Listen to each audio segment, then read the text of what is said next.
Good evening, Central and North Queensland. My name's David Young, and I'm a member of the Boot Brisbane campaign up here in Cairns. And with me this evening is Bill Bates, head coordinator of the Boot Brisbane campaign. Good evening, Bill. Good evening, David. Good evening. And our special guest for this evening, ladies and gentlemen, is Carl Portella, who is the managing editor of the Express newspaper based out of Mareeba, and is a fantastic avenue for the residents of North Queensland to be able to hear all the news that's happening locally. Carl's the son of a former tobacco grower from North Queensland's Mareeba district, so he's a born and bred Mareeba man, and obviously decided that everyone needed to be more well-informed. So good on you, Carl. He spent 15 years in radio, with News Corp for that matter, before he decided to start off on his own adventure with the Express newspaper. It began in 2010, from my understanding, as the Mareeba Express, but he decided to have a bit of a name change so it was a bit more inclusive of the Tablelands area.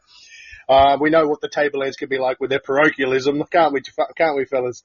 In 2012, reverted back to the Express newspaper and became a mainstream avenue for people to be able to learn local events and newsworthy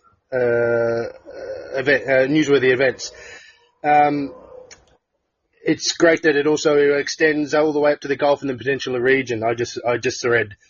I understand that even through the COVID dilemma of this year, things have been great for the newspaper, and the distribution has actually increased exponentially. So that's fantastic to hear. You've had to hire new staff, and it's now a weekly regular of 44 pages. So that is fantastic to hear that despite everything and all the craziness that's happened in the world, a fantastic locally owned newspaper is at least kicking goals up there in Mareeba. They've won numerous awards from the Queensland Country Press Association, and Carl is also the Vice President. Carl Portella, welcome to tonight's show. It's a pleasure to have you on. Thank you for sharing some of your Wednesday evening. You're welcome, David. It's a pleasure to be here too. Oh, that's excellent. Well, gentlemen, first things first, Carl, I want to know, who do you think is going to win Origin later this evening? Well, if I get a chance to see it, I'm hoping that Queensland might get up, but it's going to be a tough ask, I think. Well, look, we like to try and keep tonight's show to about an hour, and hopefully that means I think 8 o'clock is roughly when it's kicking off. I'm not sure. Is that when it's kicking off? I think so, yes. Well, I guess let's stick to that time frame, I guess, and just have an awesome discussion for an hour and make sure everyone can go and watch Queensland kick some New South Welshmen butt. Sounds good to me. So, Carl, let's just touch for a second about the fact that you used to work for News Corp as well, and that in recent months and at least in the last 12 months, we've seen an active retraction from their services and their products from regional Queensland, especially from down in like the central Queensland area. What are your thoughts on the fact that such a giant conglomerate like News Corp has decided to rip out the carpet from underneath local areas like that and take away their newspaper and what could be to most of their population their way of learning the local ongoings? Yeah, look, it is rather disappointing, to be honest. I mean, at the end of the day, I worked for the company there for about 15 years or so, and I got to know a lot of people, and a lot of people were working that I knew were working at the time when, they decided to, pull the carpet from under their feet, so to speak. As I said, it was disappointing. Because at the end of the day, it did cost jobs, but more importantly, those small country areas and so forth. And I'm specific when I say the regional country areas where newspapers, News Corp in the old days, 50 or 60 years ago, waltzed into these places and bought up all those little newspapers that were originally started by locals in the first place. And decided to take them on, and 60 years down the track, they, when all the money dried up, basically they pulled the pin, and it was disappointing from that perspective. But I think News Corp could have done a little bit better when it came to that. What they could have done is a goodwill gesture, and actually when they decided to close the papers was to offer them back to the communities and say, look guys, as a goodwill gesture, is there someone in the community that wants to take over these newspapers? I mean, there was some staff on board. They could have obviously, taken on board some more staff, and it would have continued on rather merrily, because some of those newspapers that were closed were very profitable. There was no reason really to shut them down. And I believe that News Corp actually jumped the gun, quite a bit, because at the end of the day, local newspapers, can't be replaced. I mean, you still can't Google what's happening in Cloncurry today or what's happening in Mareeba today. But that's where the local newspaper comes in. They're correct in saying that the majority of the news that these corporates actually put out, especially in capital cities, most people are going online. That's fine. It's national and international news. But as far as the local news is concerned, no one's covering it. And that's where the local newspaper comes in there. And that's a fantastic point, because and we're just lucky that there are people like yourself that have taken that aboard themselves to keep their local community informed. It's absolutely fantastic. But in some of those communities that don't have champions of the local communications like yourself, they are now left lacking. And it's just a shame. And you're right. Your point about offering that back to the local community before they completely retreated from the area is just sad. And I guess that's the point of the modern day media conglomerates, that it's about the bottom dollar, I suppose, in lots of different ways. You can't help but say they probably made a justified decision, but when it comes to dollars and cents. But when you probably had a viable newspaper that made just enough money to cover itself in the very least, and to cut it anyway, is a great big shame. And I guess all the more to people like yourself. Yeah, absolutely. Look, I mean, in our region, there were three News Corp newspapers that closed down. And, those communities that were affected in quite a large way. I mean, some of these people have been reading that particular paper for, 60 to 70 years. It's unheard of. I mean, we're in a situation now where we're trying to pick up the pieces ourselves and cover those areas and get into those areas and become their local newspaper. I mean, we originally, started off in Mareeba. But now we've obviously broadened our horizons. The 40% increase in distribution and obviously, extra staff that we've had to undertake over the last couple of months, proves that, that local newspapers are not dying because people are embracing them, the communities are embracing them. And now we're finding ourselves in a situation where, every time we spread our wings a little further, then we're getting that acceptance. And it takes a bit of time. People get used to their local newspapers over, decades. I mean, we've only been in the area about 10 years, so we're quite young, when it comes to a newspaper.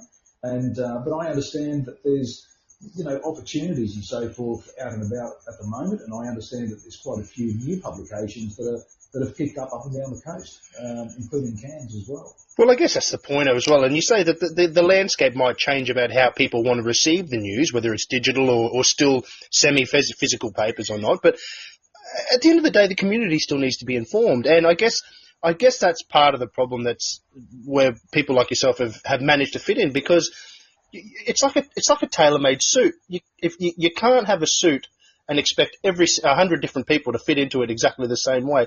If you're going to have a strategy for increasing revenue in a place like Brisbane, Sydney or Melbourne, and it's targeted at larger companies and a marketing scheme that's targeted for audiences in inner metro areas, you can't come all the way down to little old Cairns, little old Townsville. I mean, I don't say that derogatively at all. It's a big change in step. You have to be more in tune with what the local community wants and their needs and how they want to receive those products and how they need to be communicated to. Would you agree? Yeah, absolutely. Yeah. Look, it's the role of a local newspaper to basically keep people honest, especially when it comes to politics, your local council, whether it be federal or state politics and so forth, and record the history of the region. It's very important that people understand that newspapers, do have a place within the communities. And I mean, people look up, they take ownership of the newspapers. I mean, in our case, people say it's our newspaper. People send things through to us all the time, whether it be a sporting photo from little Johnny who scored 2 goals on the weekend. Yeah. We have an opportunity to place that in the paper and make it something that they look forward to each week. Well, and that's the point as well. The other thing is, there's an emotional investment. When you're a local person who's grown up and such a large percentage of the population that is in your local community, and you're doing this venture. There is an emotional investment because you understand the importance of keeping your local community informed. And like you said, even if it's little Johnny's photograph in the paper with his soccer ball, that's your fifth neighbour down the road's son. And these things are important, and I guess that's something that an editor down in Brisbane, when he's crunching the numbers of what to do with a regional newspaper, whether they should shut it or keep it going, doesn't care about that stuff. But I guess that's sad. No, of course. I guess that's sad. It's just the nature of a inner city and regional mentality that we suffer across many facets, and we'll probably talk about a few of those even in the political spectrum. Phil, what were you about to say before I started talking? Sorry. I was just going to say, I mean, with News Corp's attitude, I suppose it all boils down to the corporate side of it, but they don't seem to miss the importance of, birth, deaths and marriage notices and all those sort of things of the local community. And I know some people, I mean, it sounds funny, but I mean, a lot of people go buy their local paper, and there's a couple of pages they turn to first, and see who's still around, who they know has popped off or whatever. But I mean, that's all part of the general community sort of thing that holds the community together, sort of thing. So I think it's very sad, but to a degree, I think they defend themselves in, we've got the digital format and things like that. But gee whiz, I did a run down to Brisbane couple of weeks ago, and I stopped off in Bundaberg, and I just contacted what's left of the local media there, as far as News Mail, I think it was called, down there, and I just drove past their office building that I visited, I think, in about 2017, and that's just all closed down, and it's got a for lease sign, and the name plates are all being removed from the building. And so it looks a pretty sad sight. And then I talked to the editor, and now I think there's only three staff actually left there, and they work from home. And if they want to meet, they actually have to hire office space for, I suppose, a minimum of 4 hours to meet. So I think that's a pretty sad indictment of a township. No, it's big as Bundaberg, and then you go up the same thing. I looked at the real estate page for Gladstone and the Observer building. I mean, that's completely stripped and for lease. You can see it on realestate.com. It still has the Observer signage still on it. But I was just wondering, I suppose they suffered the same fate as Bundaberg, but it'd be interesting to know what happened to Rockhampton and Morning Bulletin, whether they actually got any sort of office space, and same with the Mercury. But it's pretty sad when you think a town as big as Rockhampton and Mackay actually losing their premium newspaper. It's a little bit scary.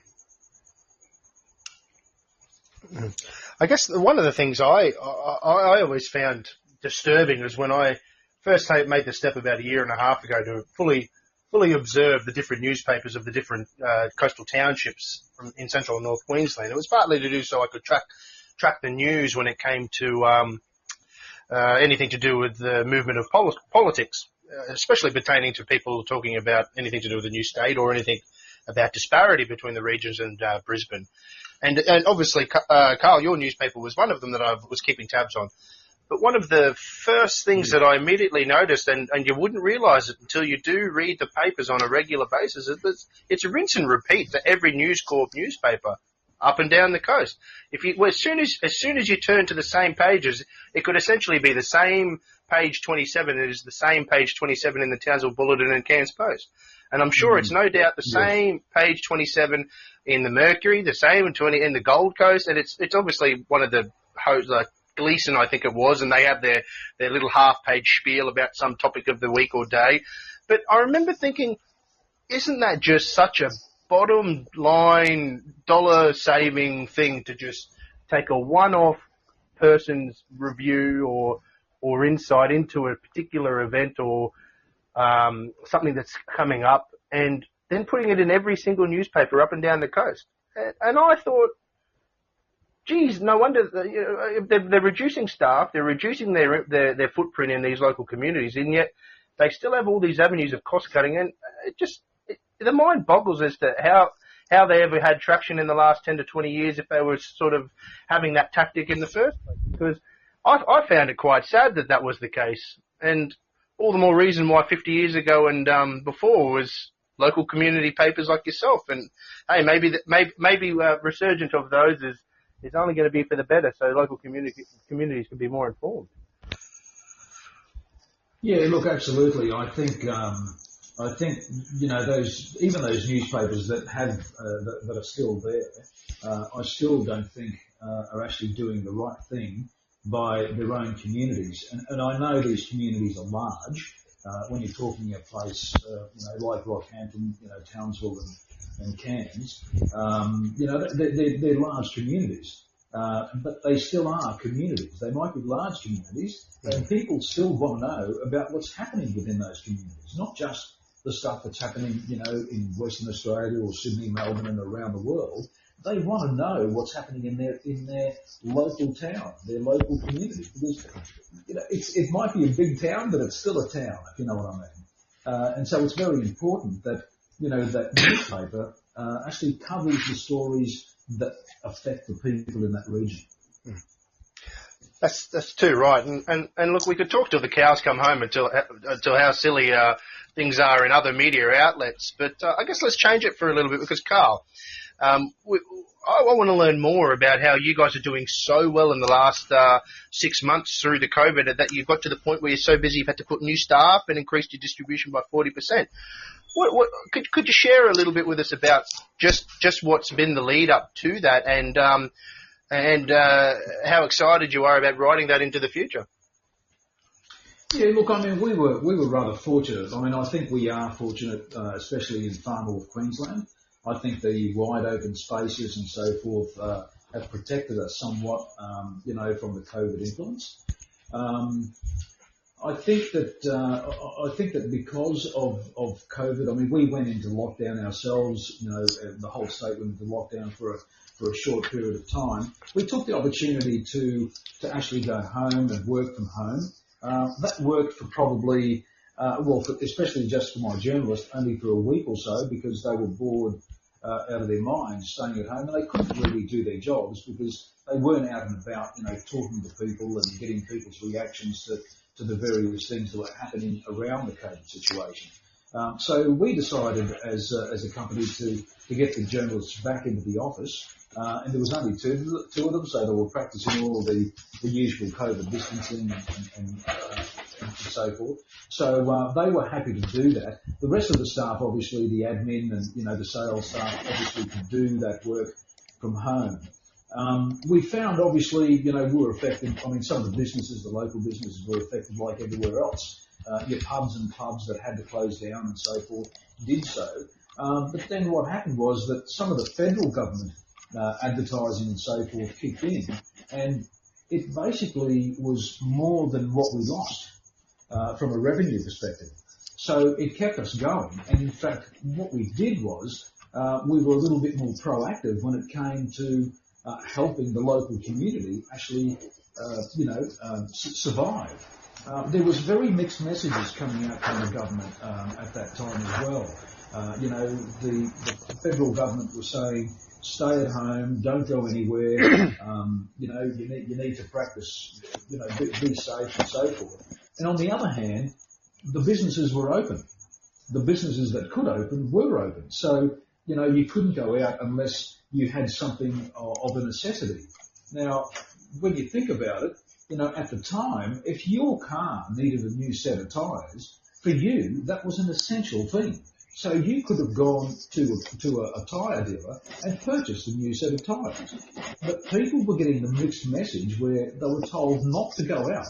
Don't leave your home. Stay indoors. And so the message was mixed. So what happened to those people or to those businesses that were allowed to stay open? They then had to inform the public that they were actually open for business. And that's where we came to the party. So what we decided to do as a company is we decided to slash our rates. So instead of offering, normally a full-page ad would normally cost around the $1,200 mark, we sold that for $250. So what that did was it created a lot of interest within the business community, and it created an affordability aspect which they jumped onto. And, we survived that period through, by doing that.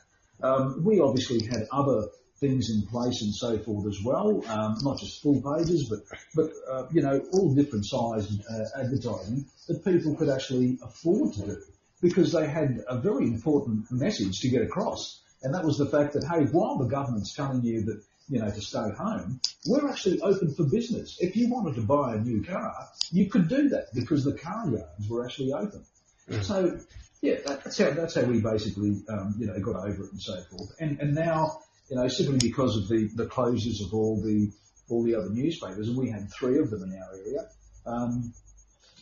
we basically boomed. We went double in size from a paging perspective. We had to hire more journalists and more admin staff and also salespeople. And at the moment we're riding high, and I think it'll only get better from here on in. So as far as we're concerned, the local newspapers are here to stay for a very, very long time. Look, and look, Andy, one of our listeners who's in the chat room below, just made a very, very great point. Is I guess that's the flexibility that can only be generated through small businesses that you were servicing, as well as yourselves being a small business, servicing the local community through communication. And that's something you never would have been able to get a large corporation to be able to do. And look, you guys were, as far as I'm concerned, the way you just outlined that story, Carl, was brilliant. You reduced your prices immediately to allow for the businesses that might have already been suffering in the first place. Listen, help us, help you, help the local community to just inform everyone that we're still trading as usual. And I guess that's one of the points that we always have gripes with as well. And this is an agenda a little bit separate, is I guess it never needed to get to such a drastic point in the first place, and especially in a place like the Tablelands. I mean, I dare say you never had more than a handful of COVID cases in the whole of the last 12 months. But the point is it's like the one-size-fits-all that came out of the way that from the federal level to the state, of locking down the regions like you would in the CBD of Brisbane, where there's one person every couple of metres, was absurd. And it's great that you guys could mobilise, but be flexible in that manner, and help local businesses still trade in a reasonable fashion, and at least let the local community who decide to live in the beautiful part of the world that we do, without the extreme amounts of congestion and people that are surrounding us, for these health benefits, for these reasons. Look, I think it's fantastic. That's a great story, mate. Yeah, absolutely. Look, we had a situation, during COVID where we were very much shielded from it. But there was a report coming through the Queensland Health that there were a number of cases in the Cairns region. Now, the Cairns region health area obviously encompasses quite a large area, including the Tablelands. So we had numerous people calling us and asking us, are these cases in towns that the paper distributes to? Are they in Mareeba? Are they in Atherton? Are they in places like the Beulah? And we found it very difficult to get a straight answer from Queensland Health because they didn't want to cause panic. Now, I understand that they didn't want to cause panic. However, the government was out there telling people to stay indoors, don't go out, you don't want to catch this because you may die. We found it difficult in trying to get a straight answer from Queensland Health, simply because the people locally wanted to know. And I mean, look, I was one of the ones that was susceptible to the disease. So at the end of the day, I looked at it from a personal perspective and thought, well, if there's someone in my town that has it, I don't want to know who it is, but I'd like to know if it is in my town. And that way I can protect myself even more, when I go out, visiting shops or doing my groceries or whatever the case may be. And when we did actually announce, they did finally give us some information about that. And our website just went absolutely berserk. Within the month of March, we had 180,000 hits on our website just for that particular story. So it was quite incredible. So people did want to know what was happening within their local communities. It's fine to say, look, there's 40 cases in Brisbane, but where in Brisbane? You know what I mean? They needed to be more specific. So well, of course, people, yeah. could take action. Yeah, Absolutely. is it 40 cases all in the one suburb, or is it 40 cases dispersed across the whole area? And I guess that's the point, is people want to be informed by those who have legitimacy behind their claims of being informed like yourself, because someone's not going to the extent who's running their own farm up in the Tablelands, or running a small business changing tyres, or even just going and working at Coles or the IGA up there. They're not going to go to the extent that an organisation like yourself go to try and stay well informed from organisations like Queensland Health about the actual threat that may be at their doorstep. And at least if you can, in your manner, say, we have spoken as an organisation that there is now actively one case. We should prepare for the worst, but thank God we're not in an area that is so condensed and actually might have a significant threat, like you say, with 40 cases in one suburb. And I guess that's the mentality. And I have to say, it's a bit disappointing about the fact that you couldn't even stay well informed from Queensland Health in the first place. And I guess that's part of the problem, because if they have this response from the bureaucratic sense of the notion from Brisbane that it's this bad, could be this serious, prepare for the worst, it's going to happen, it's a wave, it's like that might be the case down in Brisbane with your 40 cases. Please at least let regional Queensland respond in its most reasonable manner. And the fact that you weren't even given the avenue from that, I mean, maybe you started getting informed as time went on, but to be able to not clearly say to your listeners and readers and that it's not so bad, as soon as the message comes out that it might be more present, things will change, but for now, just take precautions. And I guess it sounds like that's essentially what happened in the first place. Yeah, look, absolutely. Our readers obviously, took us to heart and took us on board. At the end of the day, we were the voice that they were listening to. They relied on us to give us the news that mattered. I mean, look, we were actually, some people claimed that we were actually doing the bad thing and inciting panic within the community. But I thought, well, no, we're not. We're actually trying to let people know that, that there's someone in our community that has, that may have this disease, and for you to protect yourself accordingly. Because no one knows where they're from, and no one knows who they were personally. And so, people could protect themselves in the way that they felt they could. Yeah. And that's fair call. And do you know what? I just thought of a story while you were making that response, Carla, that I remember reading in a book. I think it was called The Pacific, and it was about the Prime Minister John Curtin when the Pacific War was waging. And I remember a distinctive story that really appealed to me was when, I guess it was the traditional sense of the way he ran things, as well as I guess the journalism that was prevalent in that day, which you're trying to revive, is I seem to remember the story where he called in the 5 or 6 most prominent journalists to do with that were from the largest newspapers of the day, and called them into his office to actually let them know about the attacks that were about to happen. But he said, do not, by all instances, report on any of this. I'm keeping you informed so that when we give it to you, you can report on it accurately as soon as possible.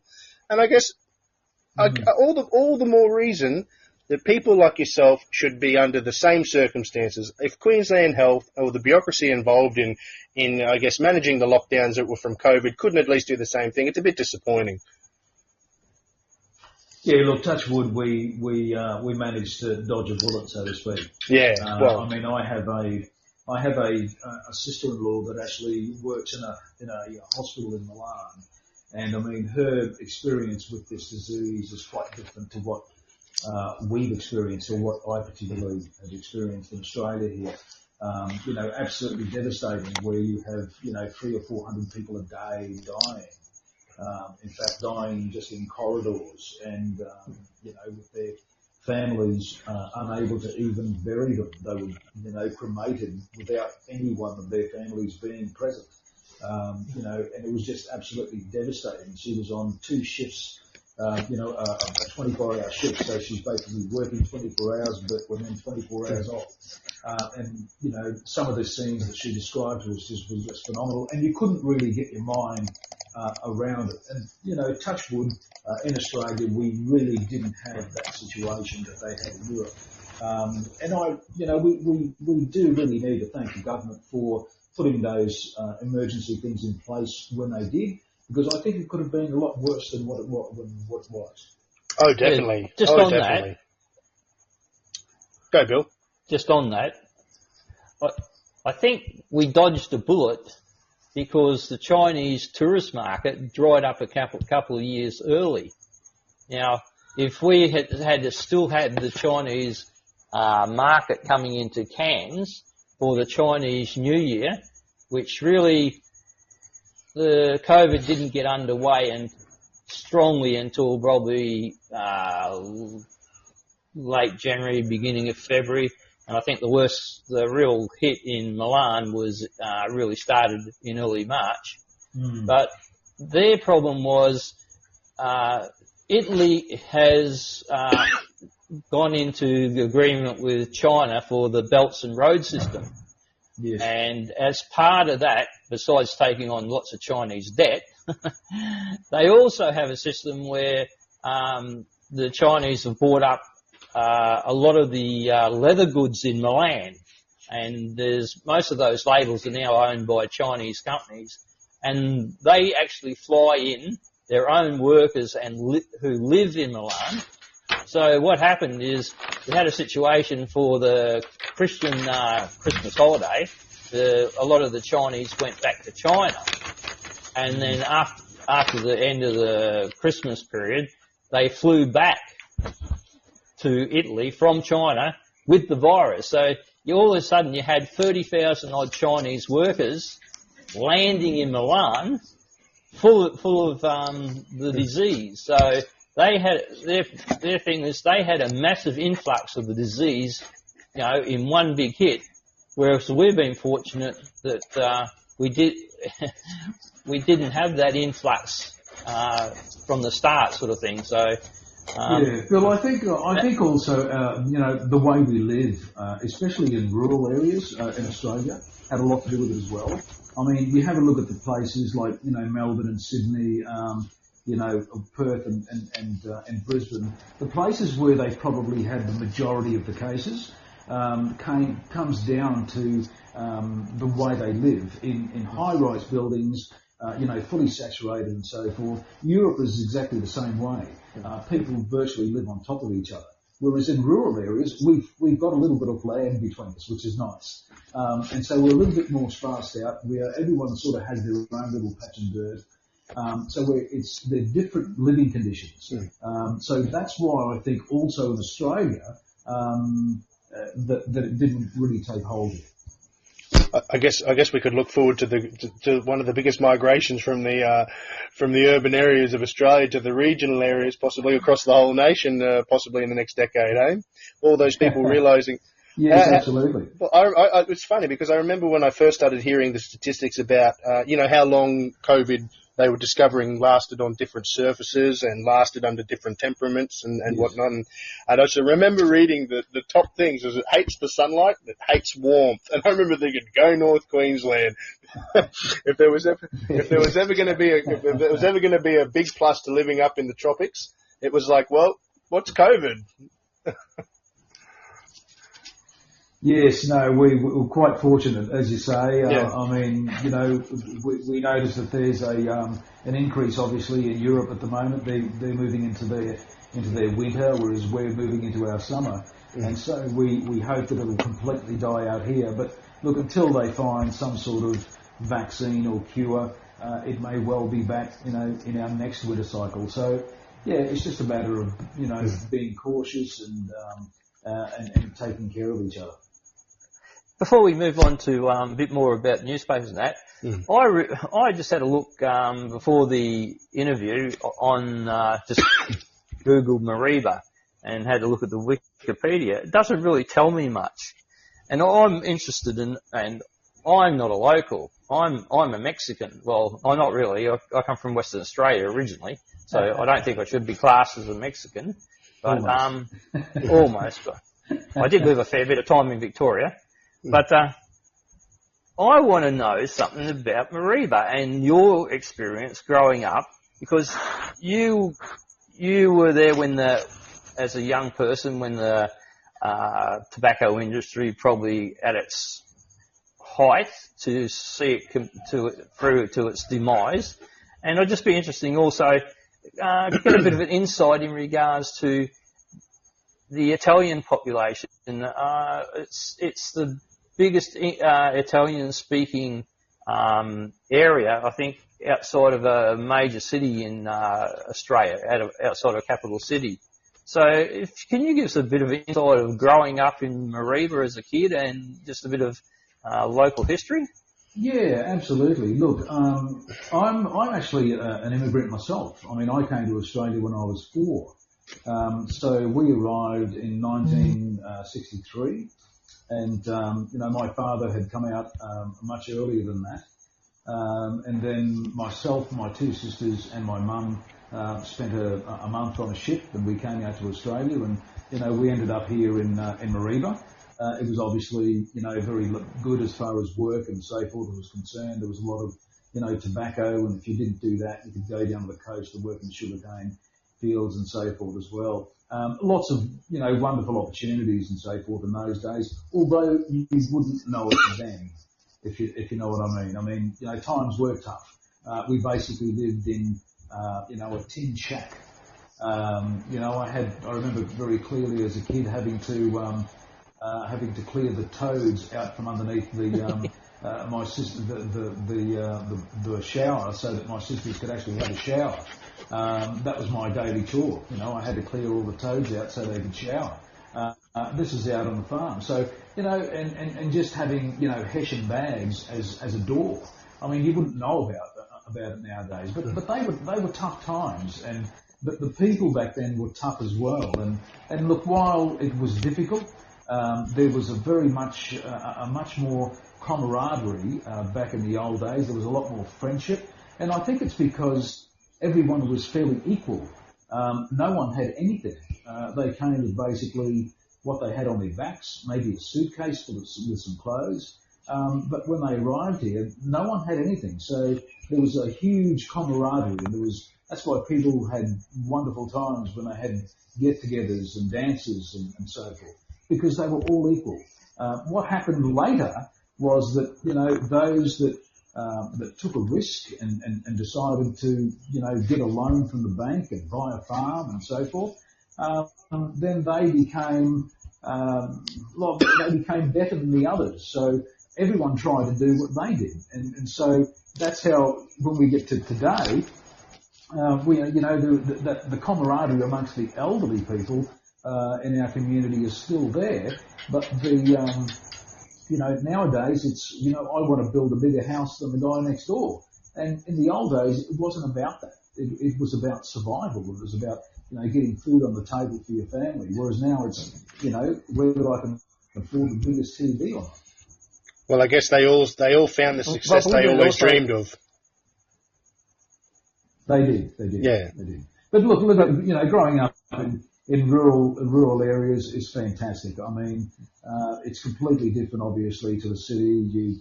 You get to, learn about the land and animals and, preservation and all that sort of stuff. And a lot of the times, there's the going down to the city and so forth and seeing how they live. And most country folk, when they do go to the city, can't wait to get back home. It's too true. But if you've been born and raised in the city, that's where you prefer to live. It's your comfort zone, It yes. comes back down to, what you're used to. Absolutely. Very much so. Bill? In regards to families and that, does the area sort of suffer from children leaving the area to have to go to Brisbane or further afield for career advancement or opportunity? Is that one of the things you... That's always happened, Dave. I mean, even, when I went to school, I mean, I actually was one of I think I was the only one in my grade 10 class that actually finished high school. The rest of everyone else sort of left and went to, find some sort of work. And today, the majority of those are actually very successful business people, and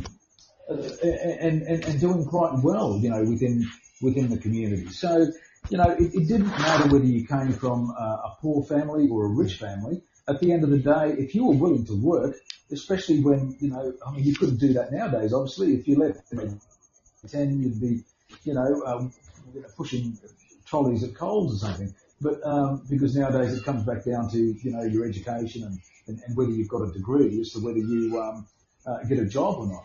So, in those days it was different. You could leave in grade 10, get a job as a mechanic or whatever the case may be, and progress on and have a huge thriving business today.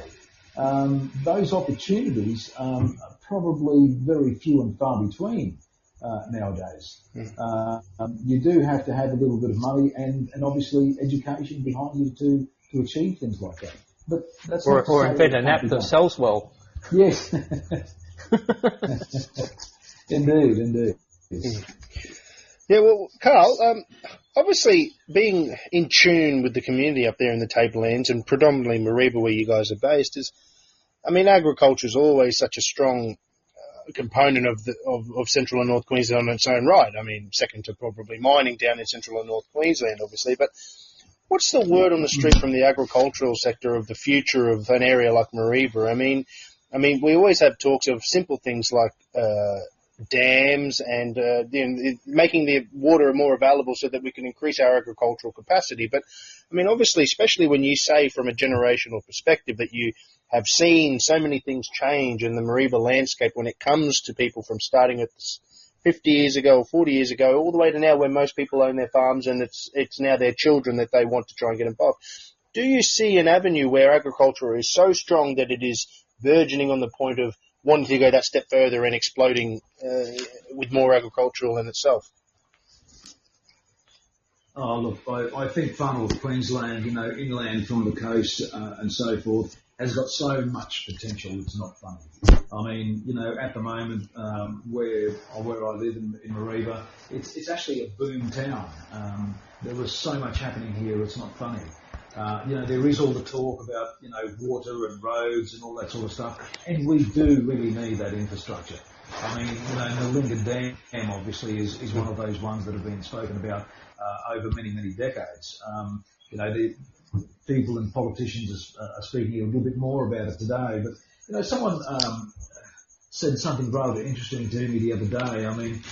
Water sometimes is looked upon as, just something for the farmers because they need it to water their crops. But when you put in something like Nalinga Dam, and I can also reflect on, say, Tenaroo Dam, which has been here for quite some time, and you have a look at the infrastructure and so forth that surrounds Tenaroo Dam. If that was in at Nalinga, if we had Nalinga here, imagine all those possibilities. Imagine the infrastructure with regards to water, not just the water resources, but a tourist attraction. Building homes next to a lake. All that sort of stuff. Water slides. Something that the locals and tourists can really build on. There was so much more to offer other than just water for farmers, because we are predominantly in an agricultural area, and water is so important here. So much so that they're still talking about the Johnston River scheme and all that sort of stuff, which is probably the most viable of things to do at this stage. But look, we shouldn't underestimate the importance that something like Nalinga would bring to the table as well, because there would be so many other things, that we could do when there's a pool of water, in a place. You can do so much more with it. Well, it'll put it not only for us humans to come and enjoy the fruits of it. Where you put water, life will come. And from the tourist and the recreational perspective, to duplicating something that's happening now with Tinaroo, like you say. You go to the Yungaburra Estates in that area, it's booming. I remember driving through there the middle of last year. Oh my God! Wow, I did not go in there for so long. And I went in there and I could not believe the sprawl that has happened in behind Yungaburra on the banks of Tinaroo Dam. And it's absolutely incredible. And like you say, it creates economic prosperity. It creates more local regional communities. And that's what Tinaroo was all about. It's not just for watering crops and plants. The flow-on effect is beneficial in every way. And I've never seen a magpie geese complaining about the dam. I've never seen the wildlife complaining about it. It just, where you put water, life occurs. And look, it's the sort of injection that regional communities and regional areas like North Queensland need. And it's just a shame that we don't get the traction when it comes to those sort of things. Like you said, even the projects that are ready, like the Johnston, I don't know, the mind boggles. Yes. But obviously that would bring renewed vigour into possibly some of these second generation and third generation people that may not be that interested in agriculture because it may seem stagnant. Whereas in fact, if these things had momentum, they might see the bigger picture and be a bit more excited about it. I remember thinking that quite a while ago as well. Yeah, look, I think with the modernisation of farming and so forth, it probably has become easier, especially for today's younger generation who want to stay on the farms. I mean, when I was growing up, and my dad said to me, hey, do you want to work on the farm? I had a look at, how he felt when he got home from work each night. And I thought, no, Dad, I don't think I want to do that because the technology at the time wasn't probably there. Whereas nowadays, it's not that labour intensive. I mean, don't get me wrong. I mean, farmers still work hard, but you don't have the hands-on thing that you used to have in the old days. Everything's modernised, computerised, all that sort of stuff. And so you're finding now that some of the kids of today's generation actually don't mind staying on the farm. They don't mind staying on the farm at all. When your tractors are guided by satellites, and you just set the program in, you don't even sit. I mean, this is a bit more towards the wheat farmer, but they don't even sit in it. They just get on their laptop and tell the tractor to start up. This is your paddock, and this is the GPS instructions, and off they go and they harvest a couple of thousand acres of wheat. I love it. Just there. They literally call it in. You actually, yeah. But Carl, you got to Queensland regional Queensland at a fairly different time in regards to the expansion of regional Queensland. I mean, in your time, we had the Nalinga Dam. You saw the Cairns International Airport and those sort of things, and big pushes. And then later the Burdekin Dam down south and that. But they would have been exciting times in regards to, gee, you think all your Christmases come at once with Bianchi getting all these projects out to regional Queensland, and you thought you were going to be in it for a long haul for a good time. But do you see a big change between those sort of heydays with the Peterson government and the system of voting then, which was a system called mal-proportionate, where you had some regional electorates only having 5,000 or 6,000 people in them, and then you had some city electorates with 20,000 people in. So we had a lot of representation in Brisbane. So regional Queensland had some fairly big hitting power. So can you see a major difference from that sort of era when things seem to be really going for regional Queensland, especially far north in Queensland in particular, to what it's sort of become today? Yeah, look, I think the old cliche of, the forgotten north and so forth is still well and truly alive.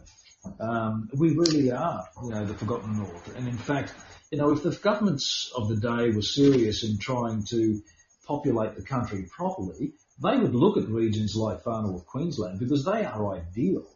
I mean, we have some very large agricultural areas that are just booming at the moment, and they're just waiting for people. I mean, we can't find enough workers up this way. I mean, especially now with the COVID situation and so forth.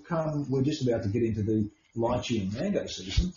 It's going to be interesting how some of these farmers are going to be coping with that. But there are huge opportunities and so forth for the areas to be opened up, and it basically just needs some money poured into it. I'm very surprised that very few federal governments and state governments can actually see that the potential that inland far north Queensland actually has for the whole state. I mean, at the end of the day, if you put the infrastructure in, then the people will want to move to the area. If it's not there, they'll stay in the city. But give it a go. Build some dams, put the infrastructure in to attract the people to the region, and they'll come. Field of Dreams. I always think Field of Dreams.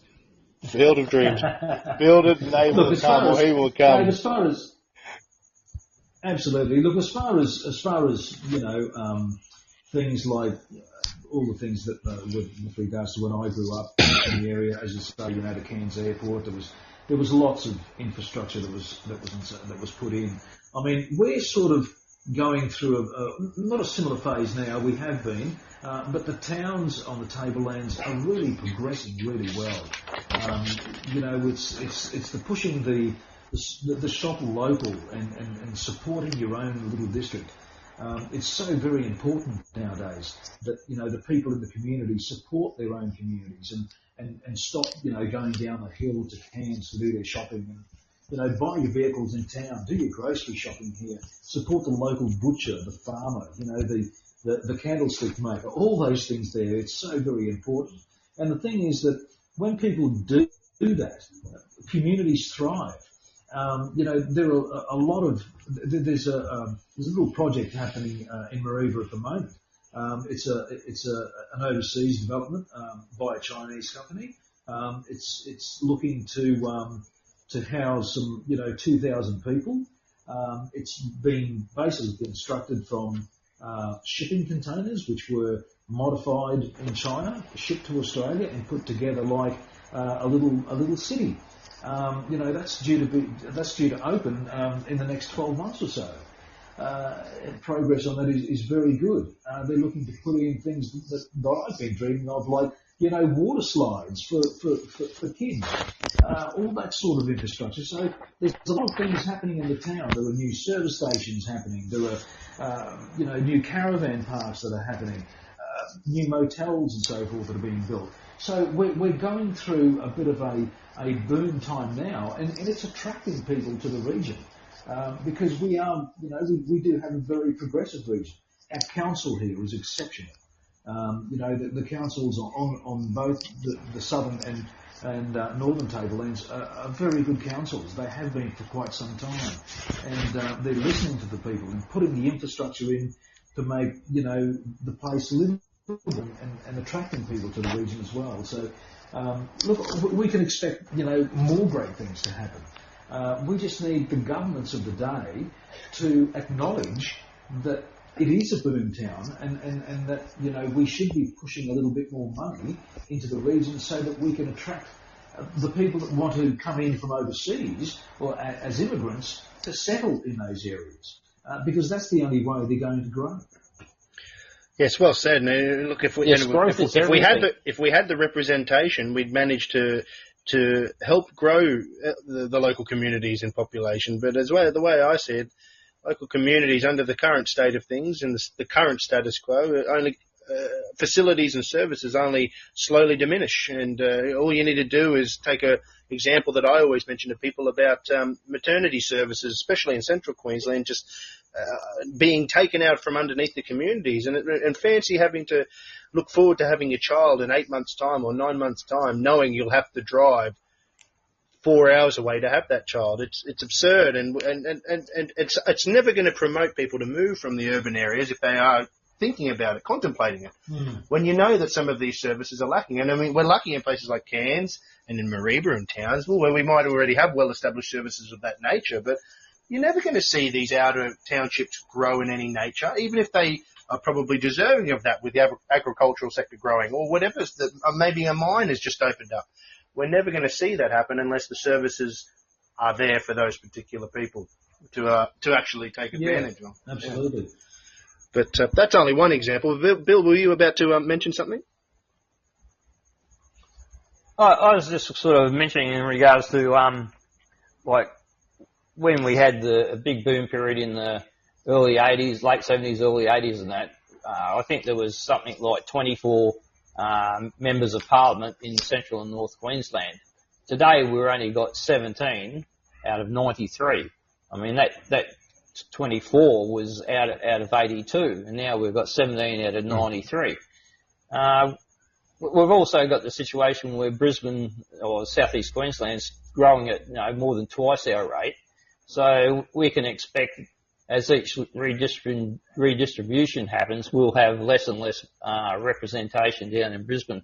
So it's it's going to be even more difficult as time goes on to get the political influence to get these the spend that we need here to promote growth.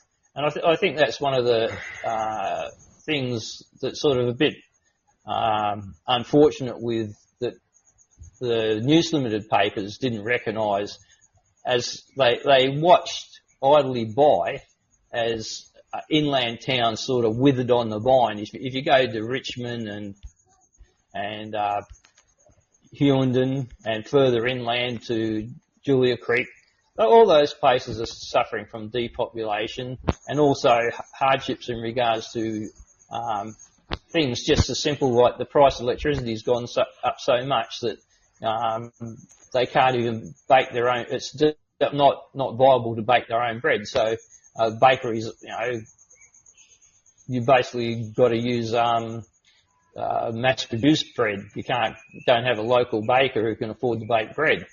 And those sort of things. So it's somewhat disturbing that the News Limited papers didn't try to sort of arrest that, and then to be caught out themselves to be a victim of that withering on the vine sort of situation. But I have noticed, and maybe you can comment on this, Carl, in regards to replacement newspapers and opportunities. I see there's one in Cairns called Cairns Local. So have you got a bit of an idea of other ones that have popped up to fill this space? Yeah, absolutely. Look, I believe there's a new publication in Ayr as well. A gentleman called Scott Morrison, believe it or not, is the owner of that particular newspaper. It's not the Prime Minister. But Scott, got a bit of advice and so forth from myself with regards to the kicking off of that newspaper. I'm actually also involved with Cairns Local News as well from an ownership perspective. And look, there's also a new newspaper in Weipa, a gentleman called Matt Nichols, who used to work at the old Cooktown News. Started that just a few weeks ago, and I think he's in his third or fourth publication, and is doing quite well. It's a one-person operation up there with Matt, and he's doing a terrific job. Because there was another newspaper in there, and when COVID hit, it obviously closed down, and Matt saw an opportunity there. But there are opportunities like this everywhere. There's a number of publications, and especially in Central Queensland, that have opened up over the last couple of months and so forth as well. And I understand there's going to be 2 or 3 more as well. But opportunities are there for everybody. While News Limited has withdrawn from these areas, there's nothing stopping people from starting their own. And it doesn't really cost that much to start up a newspaper. You just have to have a bit of know-how, and if you don't know how to do it, just ask. And look, you'll find that people are willing to help out. I've been approached to start a newspaper in Charters Towers. And look, it may well happen a little bit down the track, but it's about finding the people that have had the same passion that you do about local newspapers, and looking at the locals to run it. Because at the end of the day, it's very important that the locals take ownership. I could start a newspaper in Charters Towers, but I would want local people working on it, not just me, because no one knows who I am there. but the local people are the all-important thing, because they're the ones that are going to be writing the stories about people in their local community. Approaching the businesses in their local community for advertising, that sort of stuff too. So, and it creates a little bit of employment and so forth as well. So why not? Maybe you can be the Victor Thompson of the 21st century. Are you aware of Victor Thompson at all? Yes. He was Inform the listeners that may not know. He was a bit of a hero to the New South Wales, New England New State movement. And correct me if I'm wrong, I think he was in Tamworth at most of the time, but he was had newspaper interests around the area. But he sort of championed a bit of a coalition. This is going back to the 1920s, I think. He championed a bit of a coalition of all the sort of or those days all the papers were independent in the regional centres, they're privately owned, but he championed all the local papers and got together and formed basically a coalition of about 130 newspapers to sort of push for a separate state of New England, and for his efforts they sent him off to federal parliament eventually. Yes, look, and it only conveys the importance of local newspapers informing its local population on local issues that matter most. Because at the end of the day, while it's great to hear about the ongoings of the world, and it might be great to hear about what's happening at a federal level in some way, shape, or form, but it matters what's going on locally. And I just had a thought before, and it all trickles down, and our local communities suffer if it doesn't even start with being well informed. Because we could talk about a local community dwindling if there's no bakery, because I couldn't bear the thought of not having a bakery to stumble down to on a Saturday morning if I'd had one too many on a Friday night. But the fact that all these things Indeed. all these things cascade out of control, and look, it's more important, as you said, that your experience right now, Carl, that everyone wants to just do right by everybody else in their own local community, and it starts with wonderful people like yourself being well informed. Gents, look, we've just touched on an hour of tonight's show as well, so we might as well wrap things up. Just as I thought I'd mention that. And Carl, what was your thought? Sorry. Yeah, sorry. No, just okay. before we go, I would like to mention this, and I think it's very important too, that because most of the local newspapers that are still around are free of charge. Okay, so they're free publications. Now, the thing is that News Corp did have an issue where even in their local community newspapers, every time they put a story up, a paywall came up. So the locals actually had to pay to get their own local news, which is a problem for the local community, because a lot of them don't simply believe that they shouldn't have to pay for news about the community. And so, it's terrific that a lot of these new publications that are coming out now are actually free of charge. I mean, they say that they've just been, moved online and so forth. I mean, we've been online for 10 years. We've been online free of charge for 10 years. It's been a free publication, not just in a hard copy, but in an online edition as well. So that's a very important aspect of these new newspapers that are kicking off all over the state. Yes, and the amount of just times... Before we go... you go. Sorry, Bill, you go. It's all right, mate.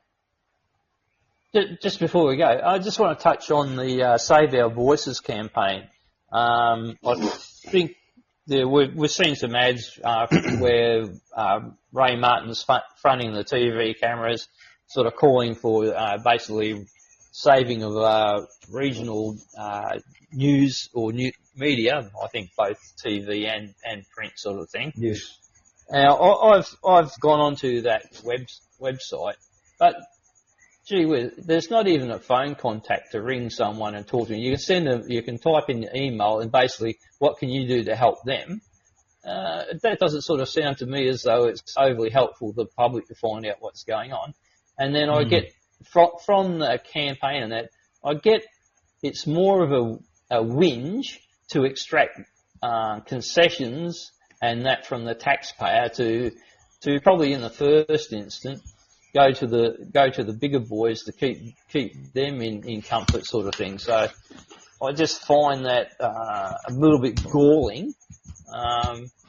That they have such a campaign out there, and then you can't actually really talk to anyone about it and what they're doing. So, have you had any sort of contact with that group or No, not really, campaign? Bill. I mean, I have just recently received an offer to do a survey online to ascertain whether the governments, whether they be federal or state, should be putting a monetary contribution towards upholding public interest journalism.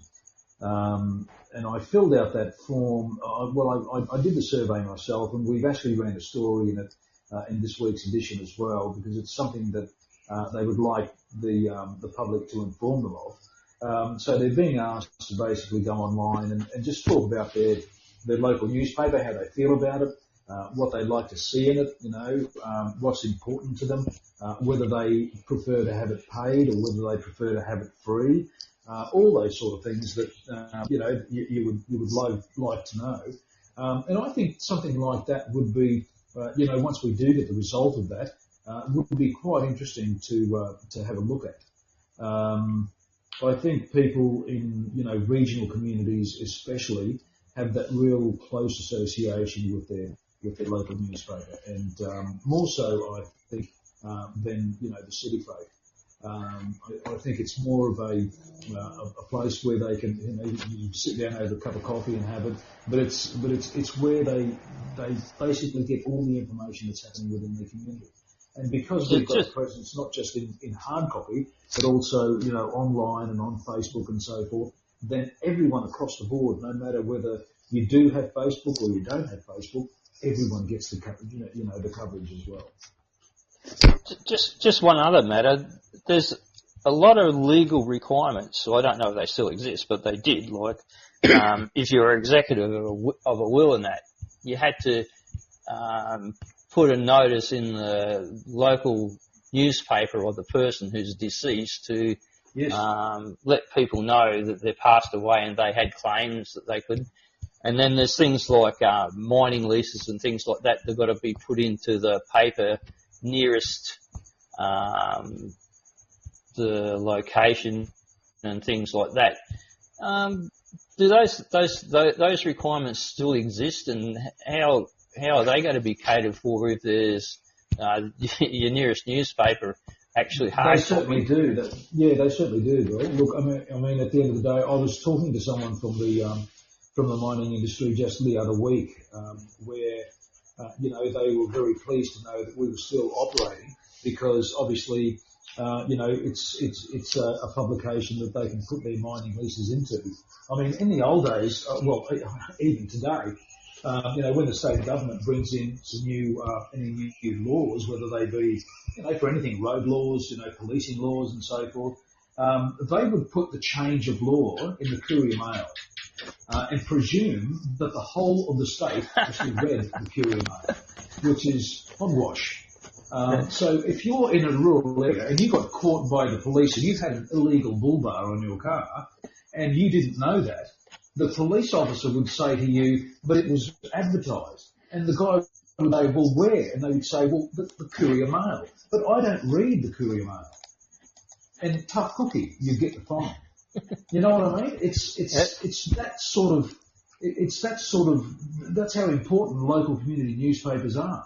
Yeah. When a law changes, the population should know about it, not just in one newspaper in southeast Queensland. Even though it gets distributed across the state, it doesn't necessarily mean that everyone in the state reads that paper. That's a fantastic example. Most people yeah, absolutely. I mean, because it's happened locally here. On things like, are you allowed to have driving lights on your vehicle? As in fog lights. Nowadays, they're classed as illegal. You can't actually have them on unless there's fog. and you try to explain to the local police officer that we live in rural country, in a rural area. The more light we get on the road at night, the better, because you don't know how many kangaroos are going to jump out at you. Yeah. Yeah, if you could decelerate 10 kilometres an hour by having seen the flick of an eye or a tail or whatever a couple hundred metres up, you might save a Skippy coming in through the window. It's just a matter of normal life up here in North Queensland, isn't it? And I guess it wouldn't be surprised with all save a life. And the example you gave was a great one, Carl, because where are all the bull bars in North Queensland? Because that's like where are all the bull bars in the whole of Queensland? Sorry, Yeah. I could see a law being passed that's not adequate for maybe driving around the cities and for the southeast corner or something like that about bull bars, and saying, right, let everyone know in Queensland, advertise it in the Courier Mail. What's the Courier Mail? I don't care about that. I certainly would like to be better informed about the fact that you're going to make all the people that I know that live in my local community, that every second person has a bull bar on their car, that we should probably not have them anymore, or something is illegal about them. But, oh well, that's just the way that it is, I suppose. Look, gents, it's been a wonderful discussion, Carl. It's been an absolute pleasure having you on. We might as well wrap things up. Bill, did you have any final comment to be able to wrap up this evening? No, I think I've got everything in, but I'd certainly want to thank Carl for coming to the podcast, and hope we have him back in the near future when we go to Zoom, and maybe we can tee him up with another editor of another paper further south or whatever, to have a conversation and compare areas and going forward. On Zoom, does that mean people can see me? Yes. Yeah. You can wear a funny face if you like. No pajamas apparently, mate. It's been a pleasure. I've actually quite enjoyed it. Oh, that's great, Carl. I've actually quite enjoyed this conversation myself. So thank you very much, Dave and Bill. It's been a pleasure, and I'd love to join the conversation at another stage. Look, thank you very much, Carl. Well, thanks very much. And thank you for taking time out of your busy evening and week, and go and enjoy the Origin. Well, ladies and gentlemen, that was our special guest, Carl Portella, who is the editor of the Express newspaper on the Tablelands and for the whole of North Queensland. Look, you can visit their website at theexpressnewspaper.com.au, and likewise you could go to Facebook and see their presence on social medias. They are there. I've seen them before, and they do great work and have great articles. So if you live on the Tablelands or live anywhere north up to Bamaga, basically from Bamaga to Ravenshoe, anywhere in between and anywhere left and right, go and have a look at their website. They'll keep you well informed of anything going on in North Queensland. If you want to learn more about the campaign for a new state for Central and North Queensland, you can look forward to next week's podcast or listen on Monday nights to Matthew Maloney on Northern Vibe. Likewise, you can visit bootbrisbane.com, where we have our website where you can learn more about the historical context of a new state and how they're created, and an example from many years ago down in northern New South Wales. Likewise, too, you could visit our Facebook pages. One is a sponsor of this show, Yes to a North Queensland State, as well as bootbrisbane.com, bootbrisbane.com's Facebook page as well. So with that, thank you very much, gentlemen. It's been an absolute pleasure. Go and enjoy the football. Hopefully we see a future team introduced into the state of origin that might be Central and North Queensland, or a North Queensland team, which would absolutely kick butt, I would imagine.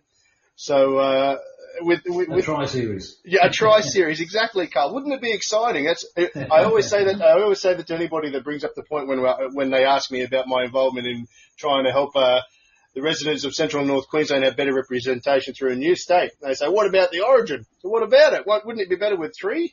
It's getting a bit boring with 2, especially when we win so many in a row like we have in the last 15 years. But anyway. But all the more reason to visit those websites, learn more. And like I said, if you're a resident in North Queensland, you can visit the expressnewspaper.com.au and see all their wonderful work. With that, gentlemen, good evening, and enjoy the rest of the week, and see you next time. Thank you for Good night, your time. David. Good night, Carl. Bye-bye.